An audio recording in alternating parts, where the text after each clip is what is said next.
Hello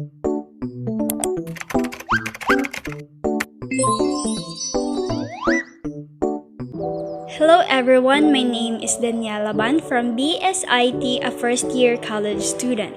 For today's video, I will teach you on how to make an encapsulation program using Java language. First, let us define what is encapsulation. In object-oriented programming, encapsulation refers to the bundling of data with the methods that operate on that data, or the restricting of direct access to some of an object's components. Next, import. This is a library or a package that contains a full of methods and classes for easy to use. Java.io, it is an input and output. Usually you're importing everything in the Java packages. With the use of public class with class name, which is encapsulation. Next, we will use a setter and getter. It is used to protect your data, particularly when creating class. When we say getter, it is a return value, while the setter, it is a method set or update its value. Usually, getter is used when you are using non-void method and setter when using void method. As you have seen the set name in the void method, it is a thread class that used to change the name of the thread. When you are not familiar with thread, it is a sequential flow of control within a program. Before we proceed to our main method, let us define this .name. As you have seen in our void method, this .name refers to the instant fields. In other words, in order for the Java not to be confused when it comes in local and instance variable. Here in our main method or public static void main string args, you can call this method from outside of the class you are currently in. Usually it calls as a Java runtime system which not located in your current class. Next one is buffered reader. It's up to you whether you are going to use scanner, but for me I will use buffered reader. Buffered reader is simplifies reading text from a character input stream.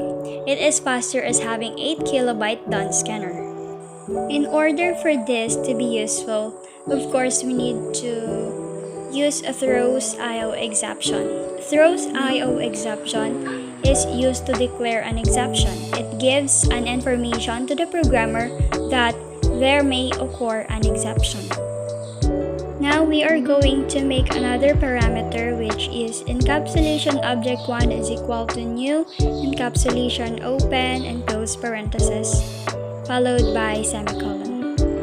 Next, we will set the value for the name. Actually, this kind of program, it is a user input. That's why we have a syntax system output print. It is print an argument. In order for the user input to be readable, we will use readLine. ReadLine is a method of Java buffered reader class which reads a line of a text. You can also specify how many bytes from the line to return by using parameter.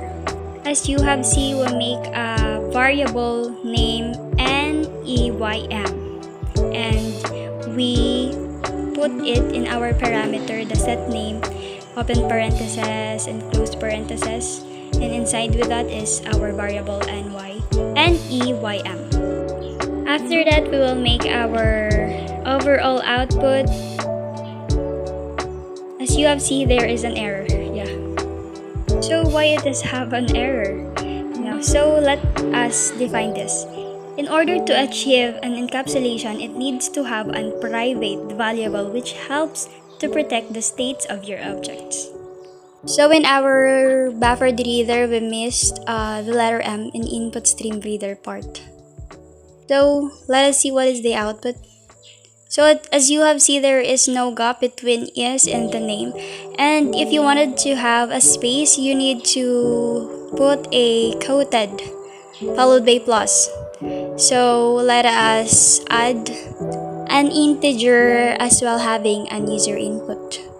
So let us copy those we made earlier. Yes.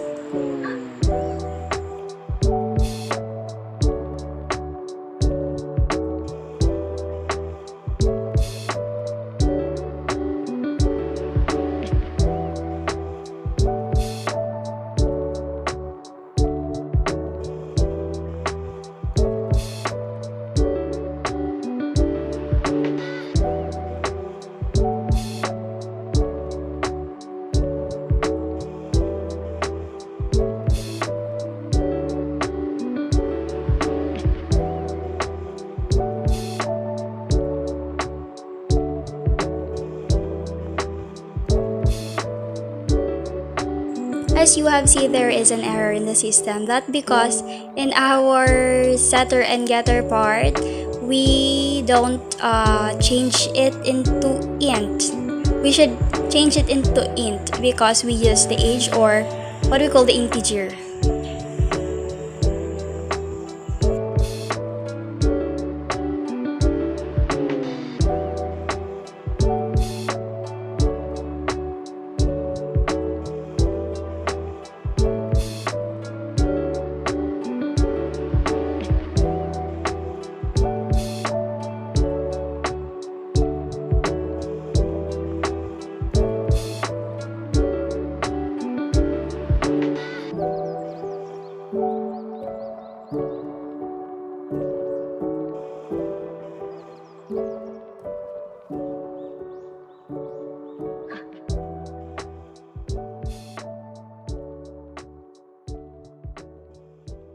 This part, let us add another string in our system.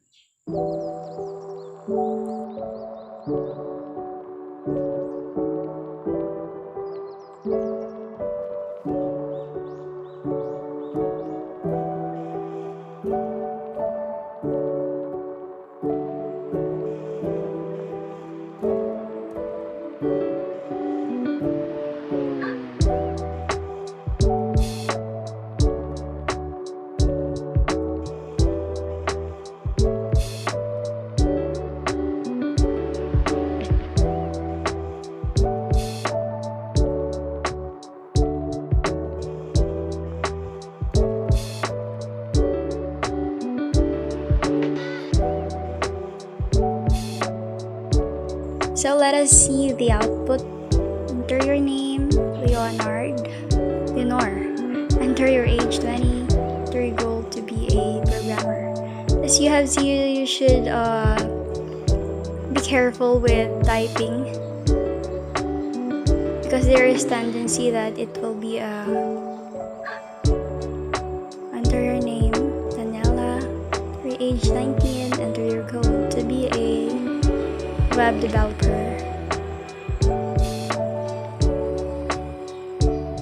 As you have seen, it is correct.